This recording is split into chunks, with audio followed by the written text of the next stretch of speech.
السلام علیکم ناظرین، پروگرام اوپینین علی قاضی میں بلی کار ہمیں یاسر احمد ہم کو اسٹوڈیو میں جوائن کرتا سینئر تجزیہ کار علی قاضی صاحب. ویلکم علی صاحب. Thank you Yasir.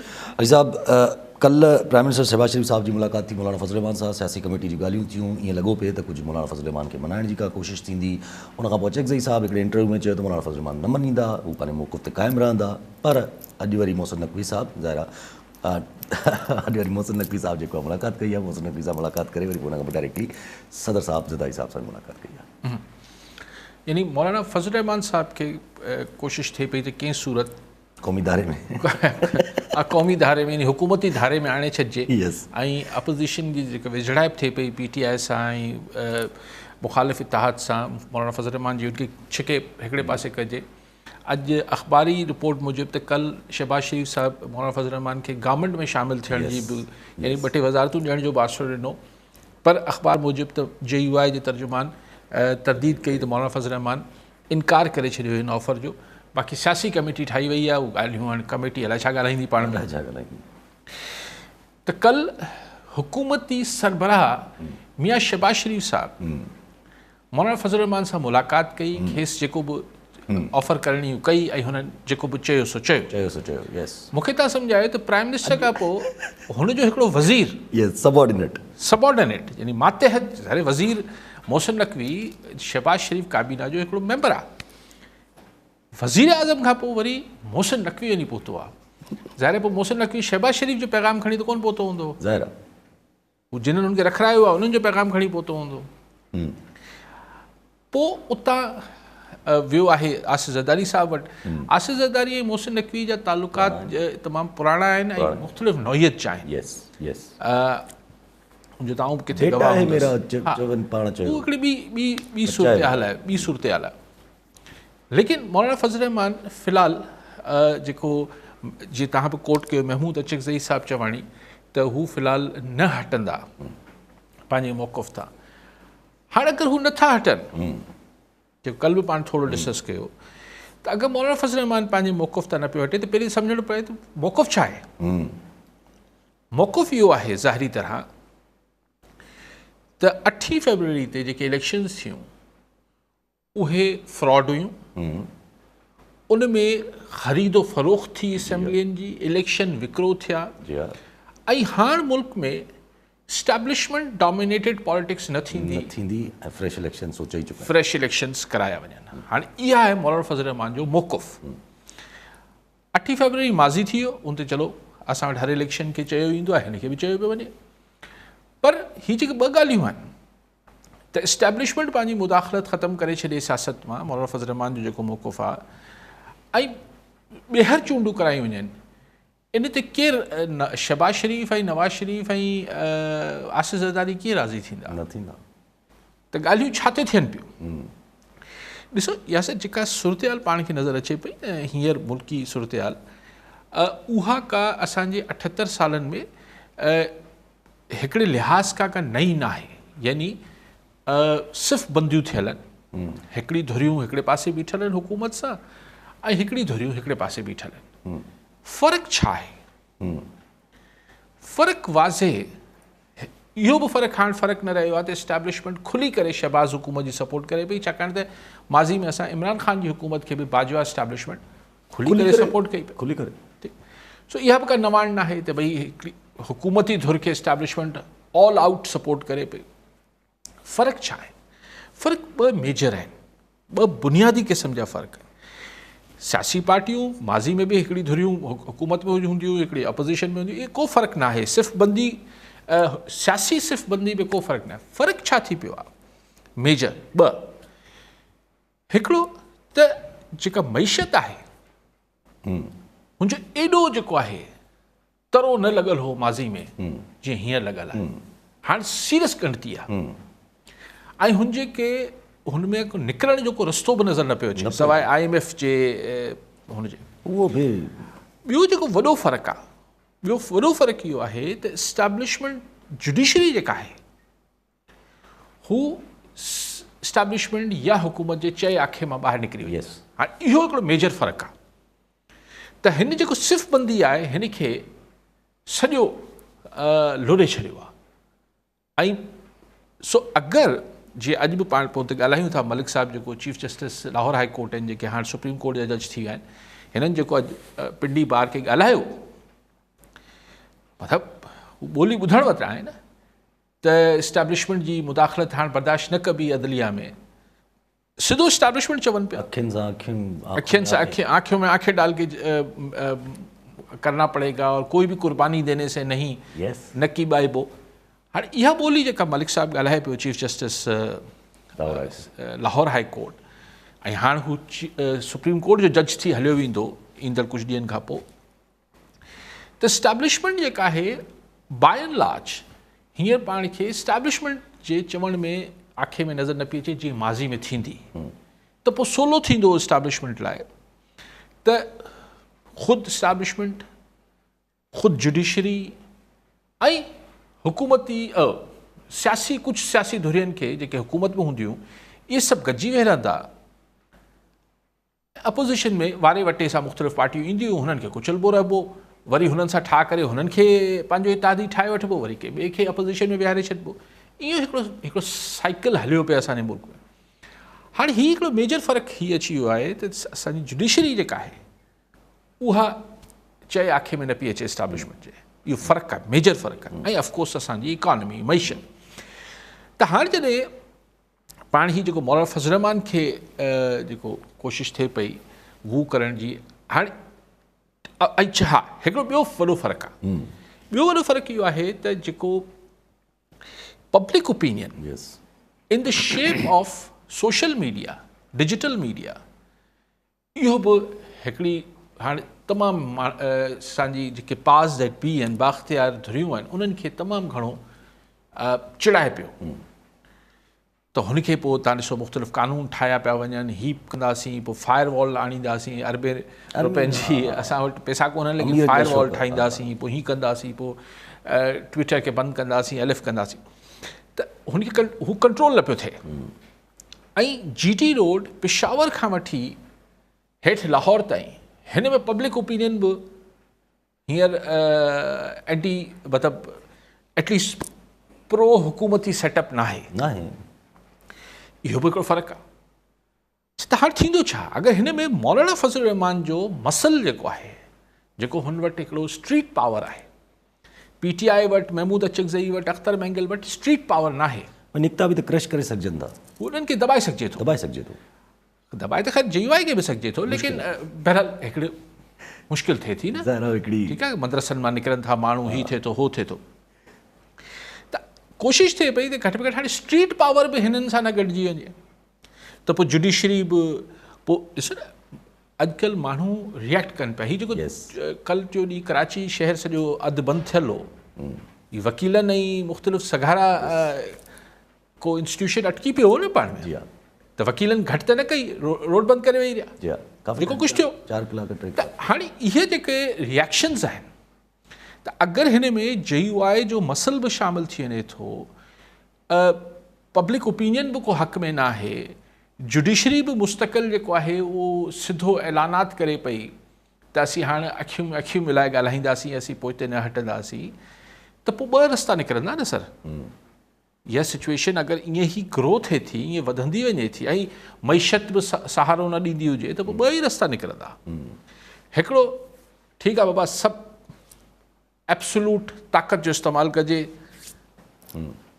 ज़ीरो सां कहाणी शुरू कयूं था जो होगा सो तो होगा देखा जाएगा बहरहाल उहो कोई एॾो आसान कमु न आहे चवण ऐं ॿुधण में सवलो लॻे थो इहो करणु ॾाढो ॾुखियो आहे हिन वक़्तु तमामु लेकिन बहरहाल आख़िर में वाट न बचंदी आहे त माण्हू एक्सट्रीम फ़ैसिला कंदो आहे या पोइ रस्तो हूंदो त पोइ ते हटनि उहो बि पोइ ते हटण बि असांजे मुल्क में कंहिं सिखियो त न आहे जी हा अॼु ताईं माज़ी में त कंहिं न सिखियो आहे पर हाणे ख़बर न आहे त हिन चकर ते अच्छा पर पोइ जेका हीअ जेका ॻाल्हियूं आहिनि किथे न किथे सियासी सल्यूशन आणे सघिजे थो न या बिल्कुलु सियासी सल्यूशन जो को चइजे त माना को रस्तो ई न आहे छो जो सर ॾिसो न सियासी सल्यूशन छा आहे सल्यूशन्स जेके बयानु थियनि पिया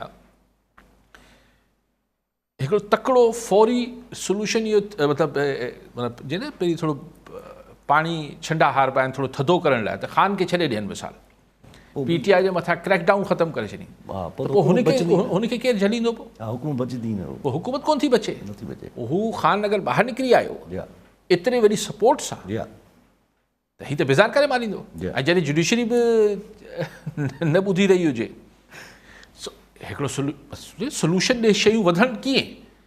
तव्हां चओ था न ईअं न कंदा, त न कंदा त ॻाल्हि अॻिते कीअं वधंदी? Fresh elections. हींअर त हुकूमतूं जेके हुकूमती धुरियूं आहिनि, चाहे सियासी हुजनि गैर सियासी हुजनि, हींअर हू तसवर ई नथियूं करे सघनि फ्रेश इलेक्शन जो। ख़बर अथनि त वरी ख़ान धोई छॾींदो। ज़ाहिर आहे, ज़ाहिर आहे। पोइ सोल्यूशन छा आहे? या पोइ साहिबु अगरि जे मौलाना फज़ल रहमान साहिबु गवर्नमेंट सां मनी बि वञनि था, इज़ दैट अ सोल्यूशन? न, ॾिसो ही फायर फाइटिंग आहे त मौलाना फज़ल रहमान जॾहिं बाक़ी कई मुहरकात तव्हांजे ख़िलाफ़ु हुजनि, त पोइ ही मौलाना फज़ल रहमान वारो जेको मुहरक आहे उहो सोचींदा हूंदा त भला हिन खे रोके वठूं। इहो बि त एंटी हुकूमती जोड़जक जेको इतिहाद आहे या जेके कुवतूं आहिनि, हुनमें मौलाना फज़ल रहमान बि त हिकिड़ो सघारो इज़ाफ़ो थी वेंदो न।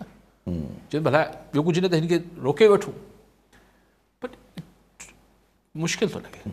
अच्छा, पर पोइ पोइ ज़ाहिर सी ॻाल्हि आहे, इहा ॻाल्हि त असांजे ज़ाहिर मौलाना फज़ल रहमान हुजे या कहिड़ो वॾो सियासतदान हुजे, हुनखे इहो फीलिंग त या इहा शयूं महसूसु थींदी हूंदियूं न। पर लाहौर हाई कोर्ट जा interesting remarks, sorry Islamabad high court जा, इस्लामाबाद हाई कोर्ट चए थी पॉलिसी मेकर्स खे रियलाइज़ नथो थिए त हिन वक़्तु रियासत जे ख़िलाफ़ु केतिरी नफ़रत थींदी वञे। ॾिसो न, मां तव्हांखे उहा गुज़ारिश कयां थो त सिर्फ़ु अॼोके ॾींहं में हींअर जुडिशल फ्रंट ते जेको थिए पियो, सिर्फ़ु अॼोके ॾींहं ते तव्हांजा chief justice Lahore high court उनजी सॼी तव्हां तकरीर ॿुधो जेको हींअर मीडिया ते हले पई। स्टैब्लिशमेंट ऐं अखियुनि में अखियूं मिलाईंदासीं, ऐं मूंखे हिकिड़े जज तव्हां ॾिनी आहे त हुनखे दॿायो पियो वञे, असीं हाणे मुदाख़लत बर्दाश्त न कंदासीं, ऐं हाणे पोइ हिते हटिणो पवंदो, मुदाख़लत बंदि कराए पोइ उमेदु आहे त मुदाख़लत बंदि थी वेंदी। हाणे इहे सभु गुफ़्तगू लाहौर हाई कोर्ट जो चीफ जस्टिस करे पियो, लाहौर बार एसोसिएशन जो वकील साहब न पियो करे। और जंहिं ख़त ते ॻाल्हाइनि था उहो सरगोदा जो डिस्ट्रिक्ट जज जी, जो कल्ह थोरो ज़िक्र थियो। हाणे अॼु ही पाण ॾिठो, ऐं अॼु ई पाण ॾिठो त ही लाहौर हाई कोर्ट जो चीफ जस्टिस ऐं इस्लामाबाद हाई कोर्ट जा जस्टिस मोहसिन कियानी साहब, हुनजी ॿोली तव्हां ॿुधो त भई छा ही जेको रियासत जे ख़िलाफ़ु नफ़रत वधे पई, हिन जो तव्हांखे अंदाज़ो न पियो थिए छा? ऐं मिसिंग पर्सन्स जी ॻाल्हि, सेंसिटिव इशू, रियासती इदारा, सरमायाकारी नथी अचे, ह्यूमन राइट्स वायलेशन सां पहचाने असांखे दुनिया में इंसानी हक़नि जी भंजकड़ी जे हवाले सां सुञातो वञे थो। हीउ केरु पियो चए? इस्लामाबाद हाई कोर्ट जो जज साहब पिया चवनि।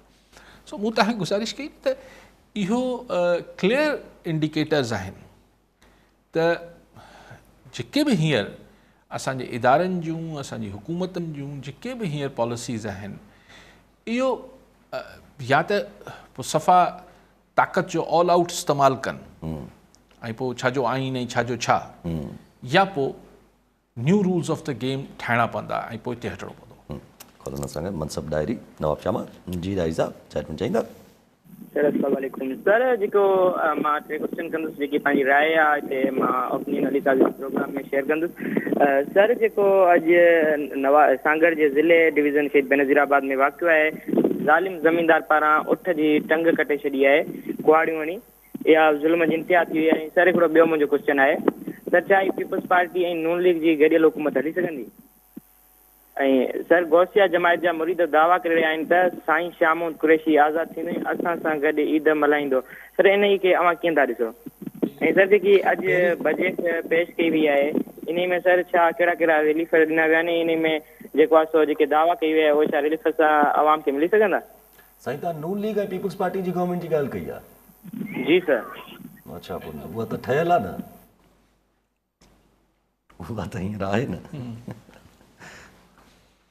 डायरी साहब, हीउ जेको तव्हां वाक़ियो कोट कयो पिया त को शायदि भेल थी आहे, को उठ हलियो आहे कंहिं भोतार जे बनी ते, या ठीकु आहे एज़ अ ज़मींदार, मतिलबु आउं ज़मींदार न आहियां, पर कॉमन सेंस आहे त अगरि को कंहिंजो जानवर अचे थो त ज़ाहिर आहे तव्हांजी फसल मुतासिर थिए थी, त तव्हांखे पंहिंजो नुक़सानु महसूसु थिए थो। पर हिकु बेज़ुबान जानवर जी टंग तव्हां कपियो पिया, वरी सज़ा ॾिनी पंहिंजे हिसाब सां। Look at the mindset, ज़हनियत छा आहे? यानी या रोयूं या खिलियूं न त ही छा ज़हनियत आहे? ही ज़हनियत इहा आहे त हुन मतिलबु जेको धणी हूंदो हुन उठ जो उनखे इहो ॿुधाइण त हाणे तुंहिंजो इहो उठ कंहिं कम जो न रहियो, छाकाणि त हिन हिमत कई। पर हिन उठ जो नतीजो ॾिसी ॿिया उठ जेके आहिनि अगरि सुभाणे पंहिंजे मुंहुं ईंदा त हू त हिन मां सबक़ु सिखंदा ई कोन। इहे भोतार खे केरु सम्झाए? अकुल बि त का शइ हूंदी आहे दुनिया में या न हूंदी आहे? ऐं तव्हां हिकिड़े मुंहिंजे ख़बर न आहे जानवर वीचारो जेको आहे आख़िर में त ज़ाहिर ब्लीड करे मरी वेंदो अगरि हुनजो इलाजु न थियो या जेको बि मामिलो आहे। पर जहालत जी इंतिहा चइबी हिकिड़े बेज़ुबान जानवर खे।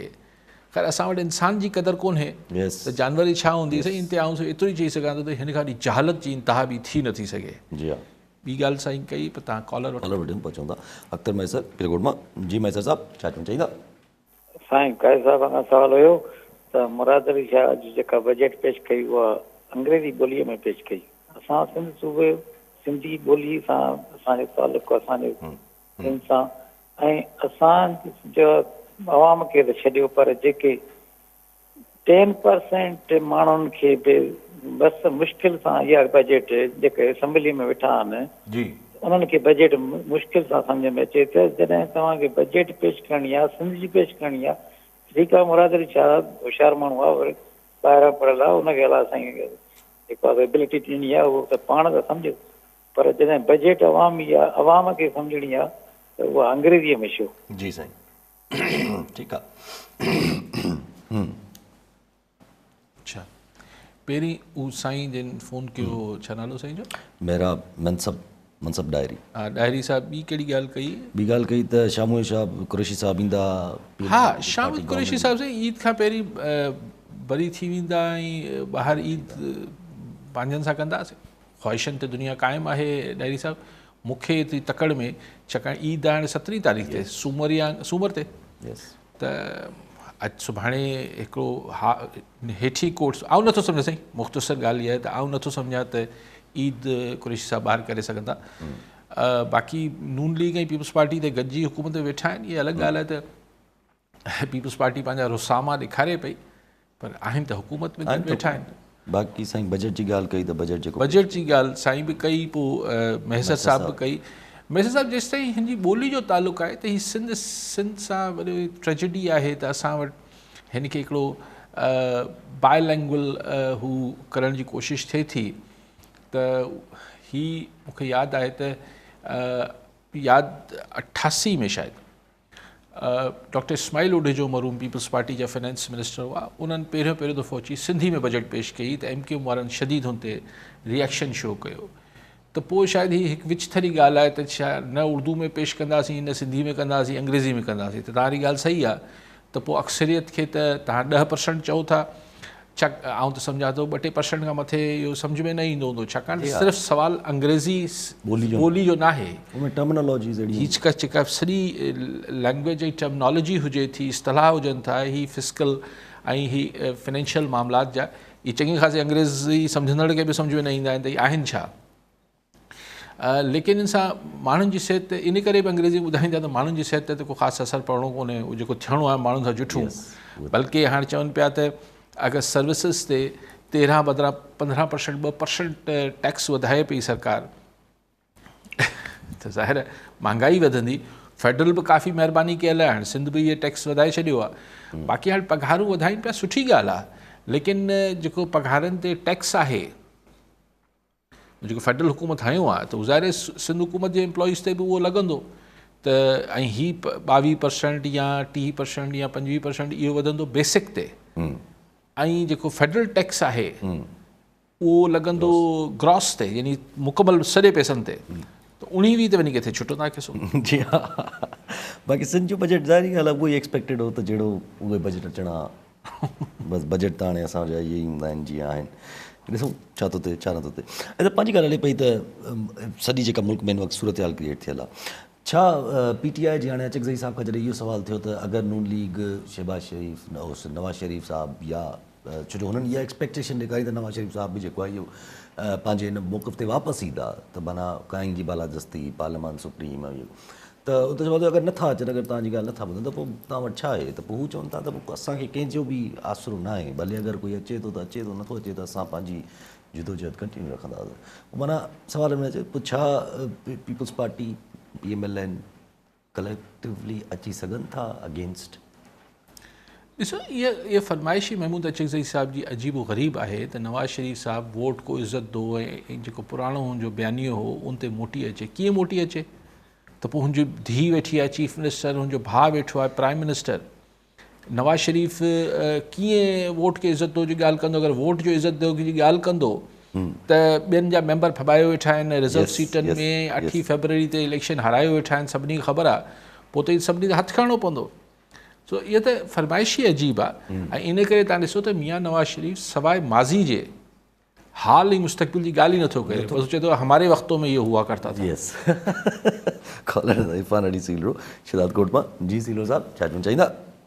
सभ खां पहिरीं सर अलीका साहिब खे जेको मुंहिंजो सलाम क़बूल पवे ऐं असां जेको आहे शहदादकोट खां रेगुलर कॉलर आहियूं।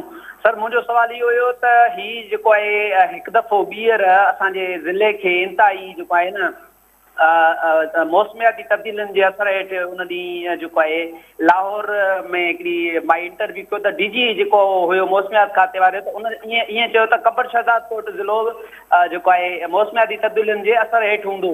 पर अफ़सोस जो सिंध हुकूमत या जेके आपाशी खातो आहे उहो जेको आहे सो अॻो निंड सुतल आहे, बंदनि जी जेका आहे उहा हालति साॻी आहे, खाटी कोन पई थिए, सिमूं नाला जेके आहिनि साफ़ न थिया आहिनि, उन्हनि जा पैसा खाई अलाए किथे जेको आहे करप्शन करे छॾियऊं।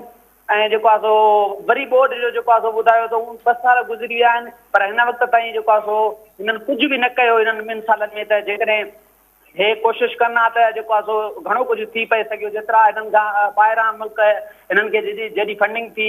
पर अफ़सोस सां चवणो थो पवे त असांजी जेको आहे हिन वक़्तु शदीद जेका न लपेट में आहे असांजो ज़िलो कबर शहदादकोट, पर का वार कोन्हे, को नोटिस वठण वारो कोन्हे। असां अली साहिब खे चवंदा त असांजो आवाज़ ॾिजे, महिरबानी सर। जी सर। सिलरो साहिब तव्हां चयो त कुझु बि न थियो। अच्छा नसीब बुगियो मोरमा। जी बुगे साहब, छा चवणु चाहींदा? साईं सलाम अलैकुम यासुर साहब, छा हाल आहे? साईं गुज़ारिश इहा आहे त अॼु बजट खैर ई सिंध जी पेश थी वई ऐं डेवलपमेंट ते बि काफ़ी पैसा रखिया विया आहिनि, पर हाणे जेके पैसा रखिया विया आहिनि हिन साल बि काफ़ी पैसा इहे लेस थी विया ऐं डेवलपमेंट ते ख़र्च न थी सघिया। सो मुंहिंजी गुज़ारिश इहा हूंदी त मोतबराना साईं मुराद अली शाह खे इहे बजट रखी अथसि त बजट खे ख़र्च कयो। पोइ इहे लेस थी वञनि या ऑफिसरनि जे वर चढ़ी वञनि त इहो मुनासिबु कोन्हे। बजट ॾेखारे वरी तव्हां वापसि ई खणी वञो। ऐं डेवलपमेंट हींअर काफ़ी ठेकेदार मुतासिर थिया, काफ़ी। ठीकु साईं। अच्छा, सीलरो साहिब चयो पिए त हीअं बि न थियो, हू बि न थियो, बोर्ड जा जेके तबाहकारियूं थियूं उनखां पोइ बंदि बि ईअं ई आहिनि, कैनाल बि ईअं आहिनि, सभु शयूं ईअं पियूं आहिनि। साईं बजट में चई कुझु बि न थियो, बजट में वरी पैसा रखिया अथनि त बोर्ड मुतासिर लाइ हाणे हुनजी बहाली जो कमु इहो मुंहिंजो अणखुट आहे। वरी हाणे इंतज़ारु थींदो, वरी बोर्ड जो कुझु सिस्टम थिए वरी। त सुवालु इहो आहे सीलरो साहिब त न बंदनि जी तामीर थी, न पाणी जा जेके कुदरती आहिनि कंटूअर्स आहिनि जेके उनजो रस्तो आहे, न उहो उन्हनि तां हदखलियूं ख़तमु थियूं आहिनि, न असांजा इरीगेशन सिस्टम ठीकु थियो आहे, न असांजो एग्रीकल्चर सिस्टम ठीकु थियो आहे, न असांजी एजुकेशन में का बहितरी आई आहे, न असांजी हेल्थ में का बहितरी आई आहे, न इंफ्रास्ट्रक्चर में का बहितरी आई आहे, न करप्शन में का घटिताई आई आहे। पर छो त अचे इहे सभु शयूं छो तब्दील थियनि? छा शहदादकोट कंबर हुजे या बदीन ऐं को ॿियो हुजे, छा माण्हुनि में का हिन 5 सालनि में तब्दीली आई आहे? त जेसि ताईं सिलरो साहिब तव्हां में तब्दीली न ईंदी, माण्हुनि में तब्दीली न ईंदी, तेसि ताईं कंहिं बि शइ में जेके तव्हांखे मुतासिर कनि पियूं उनमें का तब्दीली न ईंदी। ॻाल्हि मूंखां भले लिखाए वठो, 5 साल खां पोइ बि तव्हां फ़ोन कंदो इहे ई दाहूं करे रहिया हूंदो ऐं मुंहिंजो जवाबु 5 सालनि खां पोइ बि इहो ई हो। कॉलर वठी थो मोहम्मद मुराद चाचड़ कंकोट मां। जी चाचड़ साहब, छा चवणु चाहींदा? साईं सलाम। अर्ज़ी आहे त अमजद शेख वाइदो कयो त प्रिया कुमारी ज़िंदा आहे, असां पहुची चुका आहियूं ऐं असां उहा वापसि कराईंदासीं। हाणे ईद अचे पई उन प्रिया कुमारी वीचारी जो बि कुझु थिए उन उहा बि पंहिंजी माउ सां मिले उनजी माउ जेके आहे हिनमहिल ताईं दाऊं करे थी मीडिया ॾे बि त माण्हुनि ॾे बि पर उनखे ॾिसो त उन जो थींदो छा थींदो अली ॻाल्हि साहिब खे त चवणो आहे। ठीक है सर, ॿियो बि कॉलर ज़फ़र नकवी हैदराबाद में। जी नकवी साहब क्या कहना चाहेंगे? अस्सलाम वालेकुम बेटे, यहाँ से मोहतरम अली काजी साहब सलाम हो, सलामत रहे, खुश रहे। सर बस ये जब गैप आ जाता है तो थोड़ी सी कोई रीजन होता है, कोई ना कोई मसरूफियत हो जाती है। अब सर ये चोरों ने वर्दियां पहन ली हैं या पता नहीं वर्दी में चोर ज्यादा स्थित हो गए हैं माशाल्लाह। कभी डीएसपी मोटरसाइकिलें बेच रहे हैं, चोरी की मोटरसाइकिलें। डीएसपी जो है वो बड़े इत्मीनान से डकैती कराची में पान वाले केबिन पे वो पता चला डीएसपी खुद इन्वॉल्व है। सर पुलिस वाले ये सारा का सारा माशरा ये शायद इसकी वजह ये कि जिस तरह, लेकिन अब मैं लगता है काजी साहब कि ये जो अदलिया में से थी, जैसे पंजाब हाई कोर्ट के चीफ जस्टिस हैं, अब जो अदलिया थोड़ा सा अलर्ट हो रही है और ये फैसले कर रही है, काश की ये छोटे छोटे मामला से सियासी से निकल के अगर काश की ये अदलिया आम तौर पे माशरे की बुराइयों पे नजर डाले और सही फैसले हों तो सर माशरा सुधर सकता है। वरना काजी साहब मुझे लगता है कि जो हमारे हालात हो गए ना सर, हम सारे के सारे फखरिया और यानी मैं सर आपकी दुआ से अच्छी पोजीशन पे रहा कर दिया। मैं माशाल्लाह बहुत अच्छी, मुझे मैंने कभी क्राइम को सपोर्ट नहीं किया। मैं बचपन में एक दोस्त थे वो डीएसपी कहने लगे जी हमने वो गुटखा मैनपुरी वालों पे हाथ रख दिया है, तो मैंने कहा ये कहाँ हाथ रख दिया लोग बेचारे कैंसर के मरीज हो गए, अंजाम बुरा है लेकिन लोग बाज नहीं आते काजी साहब जी। थोड़ा सा रोशनी डाले, ये सैक्रिफिकेशन का महीना है, कुर्बानी का महीना है और सिंध हमारा इस मामले में सबसे आगे। ये शुक्र भेजता हूँ मैं कि हमारे सिंध में इतनी क्राइम नहीं है जिस और लोग रिएक्ट करते हैं काजी साहब। ठीक है ठीक है ठीक है। अच्छा उगियो साहब चयो त बजट रखिया थियनि तरक़ियाती बजट पर लैप्स थी वञनि। सही लैप्स बजट्स ॿिनि सबबनि जे करे थियनि था। हिकिड़ो त ज़ाहिर आहे त असां वटि एतिरी क़ाबिलियत बि हुजे, एतिरी कैपेसिटी हुजे ऐं त जीअं असीं ख़र्च करे सघूं।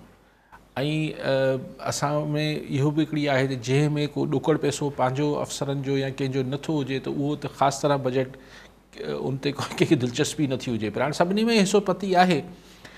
हाणे हीउ जेको बजट पे ठहे थो न बुगियो साहब, त उन में हीअ चवनि था त हेतिरा पैसा असांखे वफ़ाक़ ॾींदी, हेतिरा पैसा असीं पाण उगाड़ी कंदासीं टैक्सिस में, त पोइ हेतिरा पैसा हीअं थी वेंदा।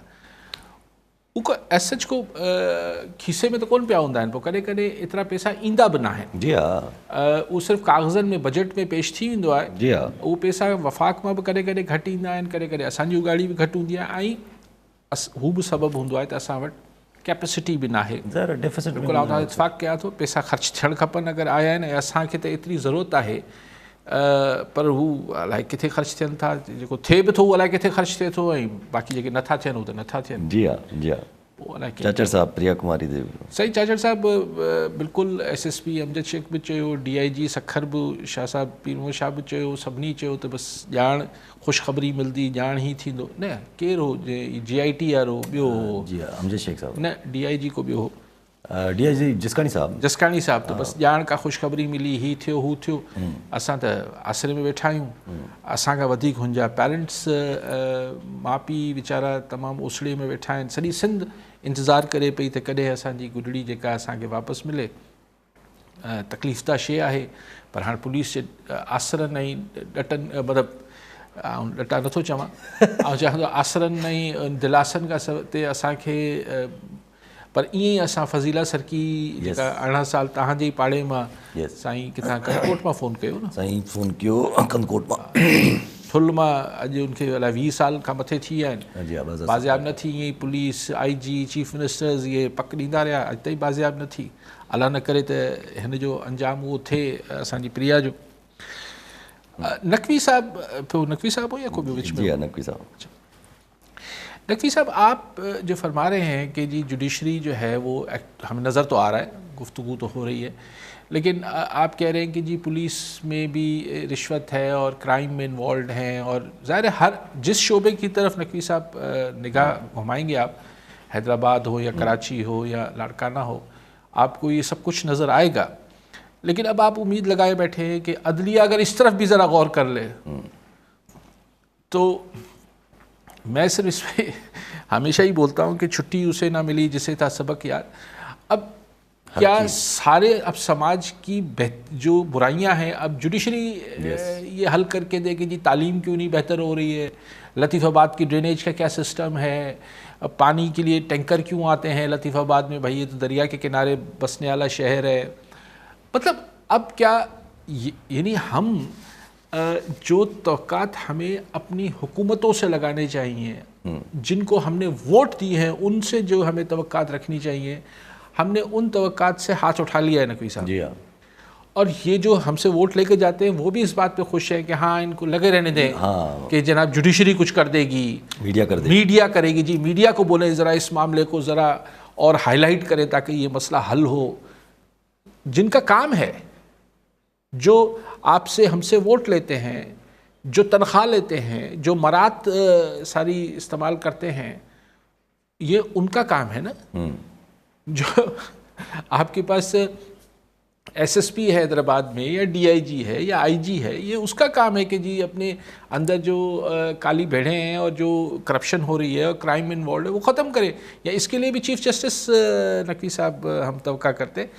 مطلب یہ ذرا پھر جب آپ جوڈیشری سے ایسی ایکسپیکٹیشن کرنا شروع کرتے ہیں یا میڈیا سے یا کسی بھی اور ادارے سے جس کا ایک کام ہے نہیں، تو پھر وہ پبلک کے بےحد ڈیمانڈ اور اصرار پہ جب یہ حرکتیں کرنا شروع کرتا ہے وہ ادارہ، تو وہ اپنی پھر حدیں، جی ہاں، جیسے چودھری افتخار صاحب تھے، پھر وہ آخر میں پکوڑے مہنگے کیوں ہو گئے اس پر بھی وہ نوٹس لے رہے تھے.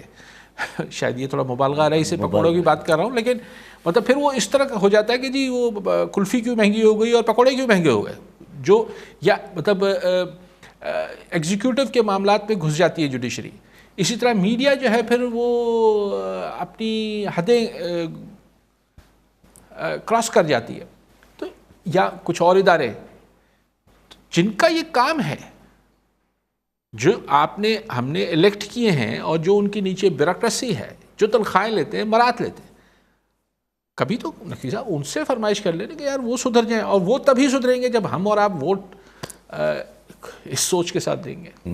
اچھا وہ اتنے وری مانگو آرگیومنٹ کھڑی تھا اچن نا تو جی ہاں سندھ جو مثال اگر کھڑجے تو چلو نہ ॾिनो वोट या छा बि माण्हू घटि निकिता, कराची में माण्हू निकिता वोट ॾिनो पर छा फ़र्क़ु पियो सभु. सर ॾिसो ॻाल्हि इहा आहे त इंटीरियर सिंध में छा थियो, कराची में छा थियो, हैदराबाद में, ॾिसो क्वेश्चन इहो न आहे, क्वेश्चन इहो आहे त एफर्ट त नज़र आई न कराची में. ऐं ॾिसो ज़रूरी त न आहे त पाण हिकिड़ी एफर्ट कयूं ऐं उहो यकीनन कामयाबु थी वञे. लेकिन असांजी जेका काविश एफर्ट कोशिश हुजे थी, हिकिड़ी एफर्ट हुजे थी, हिकिड़ी जुस्तजू थिए थी, उहो त घटि में घटि असांजी नियतनि खे त ज़ाहिर करे थी त यार ही माण्हू कुझु बहितरी चाहिनि था.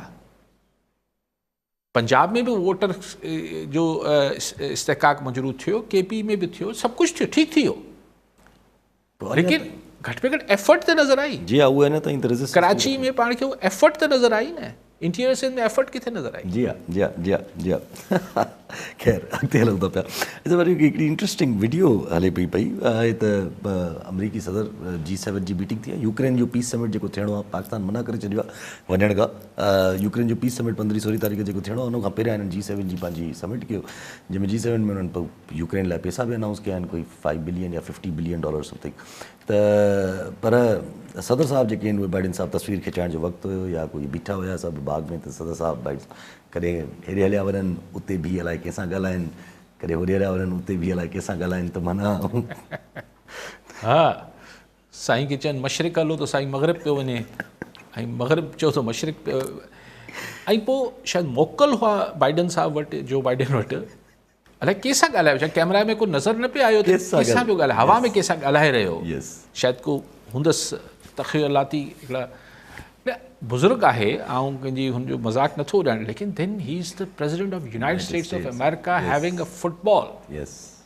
हुन जो जेको छा फुटबॉल चइबो आहे न, उहो जेको न्यूक्लियर बटन अथसि, यस या जेको brief case president of United state वटि हूंदो आहे, जेको उन शायदि उन जे ब्रीफ केस में हा, जेको बॉल सभु हूंदो आहे, हा। जेके हू दॿाईंदो त दुनिया में न्यूक्लियर वॉर शुरू करे सघे थो। अगरि हू ज़हनी तौर ते मतिलबु मुकमल तरह अगरि हवास में होश ऐं हवास न आहे त पोइ असां जहिड़े मुल्कनि में त ख़ैरु आहे, असां वटि त ग़ुलाम मोहम्मद हूंदो, असांजो गवर्नर जनरल, यस उहो ग़रीब अलाए छा ॻाल्हाईंदो हो, कंहिंखे सम्झ में ई नहीं। पोइ हिकिड़ी फिलिपिनो नर्स हुई, उहो ॿुधाईंदी त साहब इहो चई छॾियो आहे, हाणे सॼो मुल्क दरअसल उहो नर्स हलाए रही आहे।